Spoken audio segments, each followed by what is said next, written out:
What's up, guys? This is Coach Grant with First Down Training, and today we're going to be talking about 5 tips and 3 drills to help all you wide receivers who have bad hands. So this is going to help you improve your hands, make you a more consistent pass catcher, and some daily drills that you guys can do to improve your catching ability. So the first tip, fellas, is going to be to close the gap with your hands when you are catching a ball. So I'm sure all of you guys probably heard, hey, you want to have a diamond with your hands, get to a diamond, especially when that ball goes through the middle of your hands. Now, I think a lot of receivers will get to that diamond position, but they have this big gap between their thumbs and between their index fingers. So what you want to do is you want to close that gap to where your index and your thumb are almost touching. You don't want them to be exactly touching because that's a little uncomfortable, but as close as you possibly can. Now, if the ball is low and you have to flip your hands, you don't want this big gap between your pinkies as well. You want to close the gap between your pinky fingers just like this so that ball doesn't shoot through the middle of your hands, which is a very common reason a lot of beginner wide receivers will ultimately drop the ball. Now, tip number 2, fellas, is going to have to do with your eyes, and that is going to be taking a photo of the ball with your eyes. I think a lot of times the mistake, you even see NFL wide receivers, college receivers make this mistake.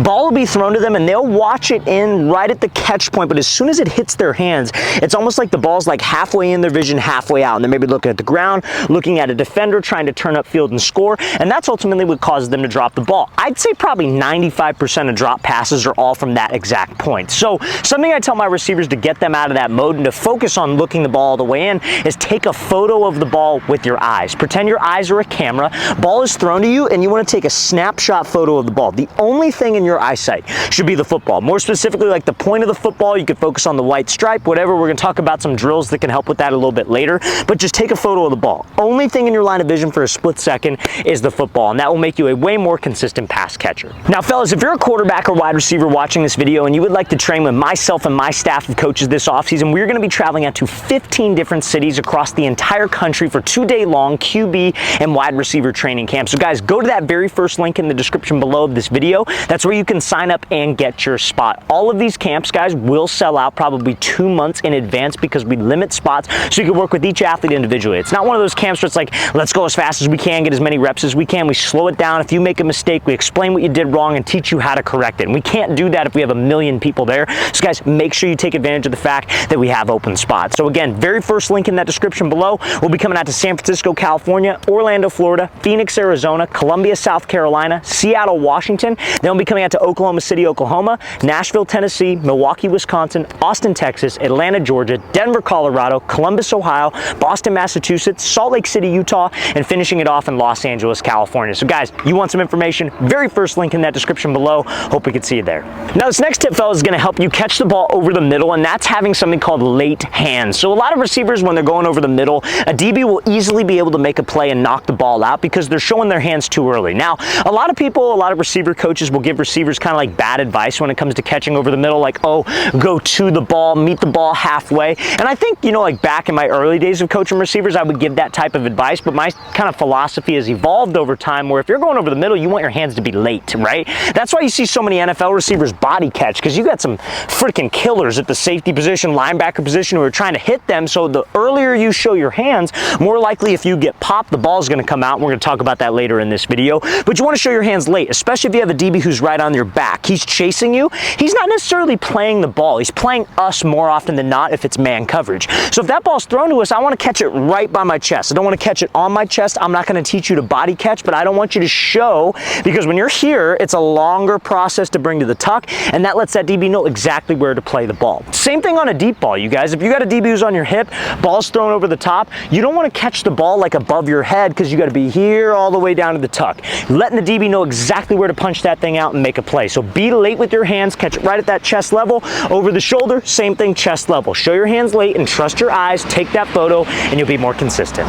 Now, this next tip, fellas, also builds off of late hands, helps you with catching in traffic, and that is being violent to the tuck. So reason why I tell receivers that is because, like, I think in the days of 7-on-7 and one-on-ones, you see a lot of receivers catch the ball and they'll like hold it kind of like away from themselves as they're turning upfield because there's no threat of getting like popped by a safety, by a linebacker, especially in 7-on-7 when it's just two-hand touch, right? And if they knock the ball out, it's not a fumble. The ball just goes on the ground and then offense still retains possession. So you need to get comfortable with the habit of putting the ball violently to the tuck. So if you do get contact, at least you're hanging on to the ball. So like when you're warming up with a quarterback, you're just playing catch.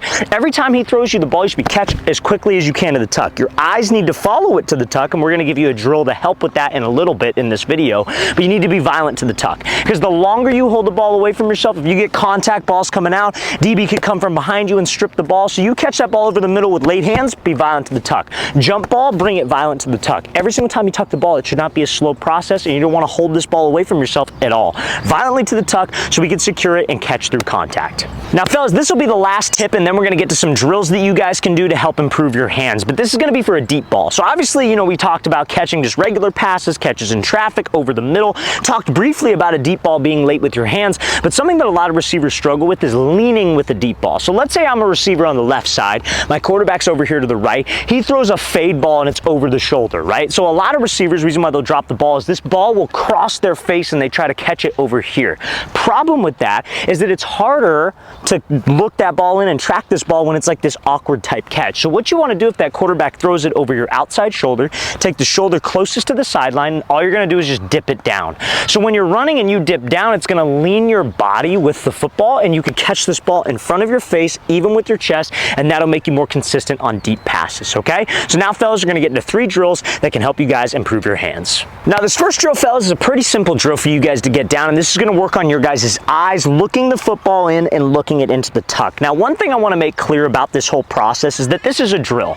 And an actual game scenario, if you take forever, like let's say you're running over the middle, you catch and you look it into the tuck, and then you worry about getting upfield, and that's a very slow process, you're going to get your head taken off if it's tackle football, right? You got to make sure that this process is fast, but we do this drill and we take it slow at first and we progressively get faster and faster, but we're trying to build muscle memory of your guys' eyes following the ball to the tuck. So this is called our laces or spaces drill. So laces or spaces drill, pretty simple. It just holds you accountable to have to look the football all the way into the tuck, because you're going to have to verbally call out whether you see laces or spaces when you tuck the football away. So you're going to have a partner. I recommend doing probably about like 20 to 25 reps of this. When I used to coach receivers in high school, we would do probably mandatory, like literally every single practice, every single game actually, we would do 20 reps of this specific drill. The receivers would run at me, they'd run to the side, and then we'd work over the shoulder, and we'd do 5, 5, 5, 5, 5 all the way down, right? So ball is going to come at you. Let's say you're playing catch with the quarterback. You're going to catch, look it in,